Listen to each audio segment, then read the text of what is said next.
first part of this talk is going to concern deep underground military bases and the black budget. Let me first start by emphasizing the black budget. The black budget is a secretive group, basically a secret budget. It garners 1/4 of the gross national product, the entire gross national product of these United States. At present, the gross national product is around $5 trillion, so 1/4 of that's about $1.25 trillion per year. At least 1.023 trillion, and I say at least, is used in black budget programs like deep underground military bases.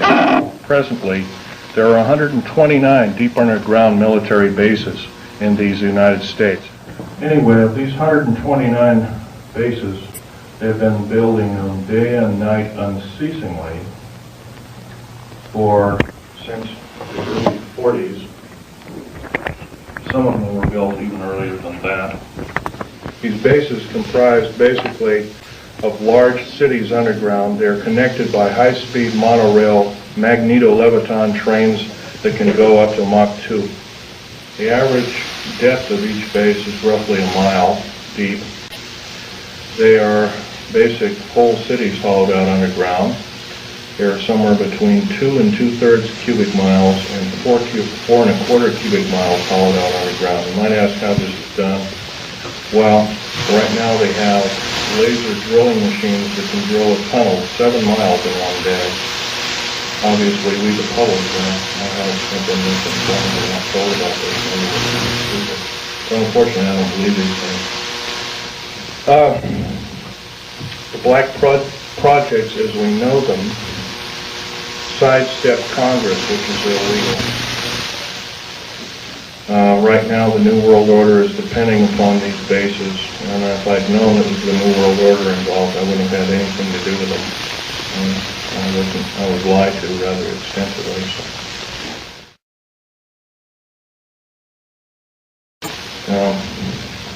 Basically, the technology as we know it, for every calendar year that goes by, every 12-month calendar year, the military technology increases about 44.5 years. This is why it's easy to understand that back in 1943 they were able to create through vacuum tube technology, a ship that literally disappeared from one place and reappeared 400 miles later in another place. My father, Otto Oscar Schneider, there's an interesting story about him. He fought on both sides of the war. He was originally a U-boat captain. He was captured. He was captured by the French. He was turned over to the United States Army. He was turned over to the United States Navy.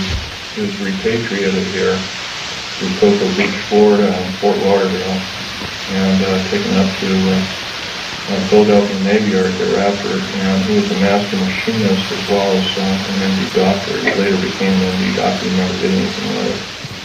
But basically, he was involved with different kinds of concerns, such as A-bomb and H-bomb and Philadelphia experiment and these other kinds of projects.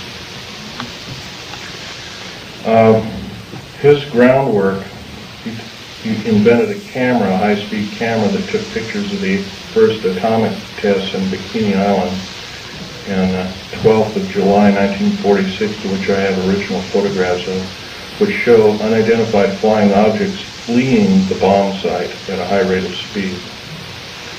Bikini Island at the time was infested with things in various depths of its waters. The natives always saw them. The natives had problems with their cattle, basically pigs is what they raised, and other things.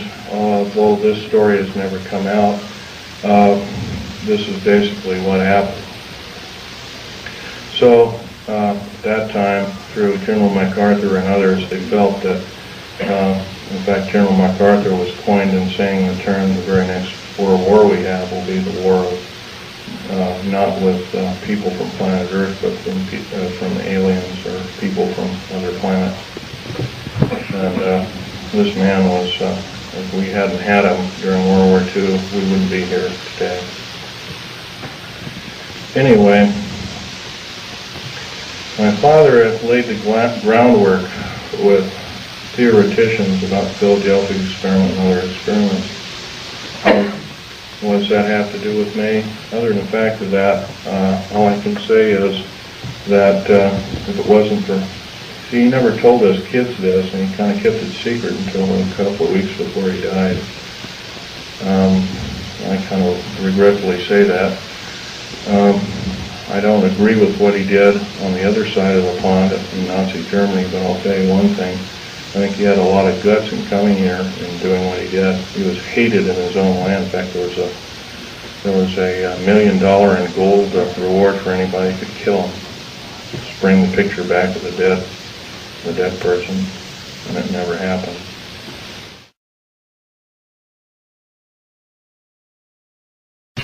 Anyway, back to topic number one is dumb bases or deep underground military bases. We've been basically lied to, folks. We've been lied to a long time. Number one, the alien question.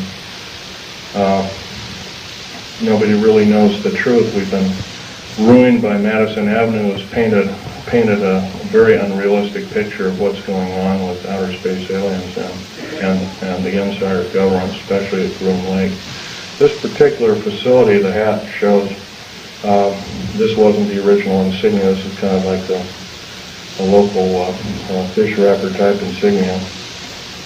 The original insignia had a skunk on it because I was part of the infamous skunk words. So anyway, this particular base originally is housed up to 117 live alien critters, or whatever you want to call them. Right now, it's not housing much of anything. Most of the stealth hardware has been removed. They moved it over to Kirtland Air Force Base.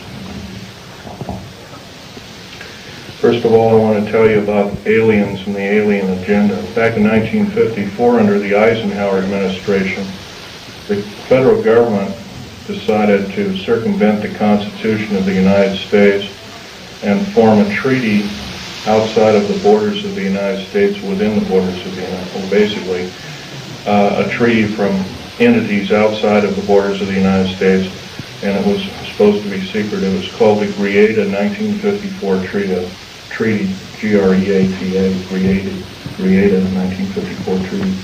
That basically said that the aliens could take a few cows and test their implanting techniques on a few human beings, but they had to give detailed lists of the people involved, etc., etc.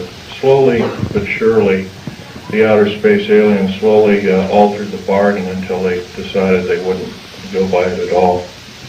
And back in 1979, this was a reality. The firefight occurred kind of quite by accident.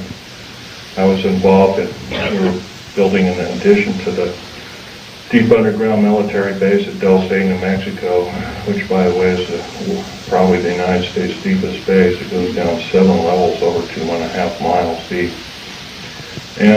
But at that particular time, we had drilled 4 distinct holes in the desert ground, and we were going to link them together with shape charge explosives.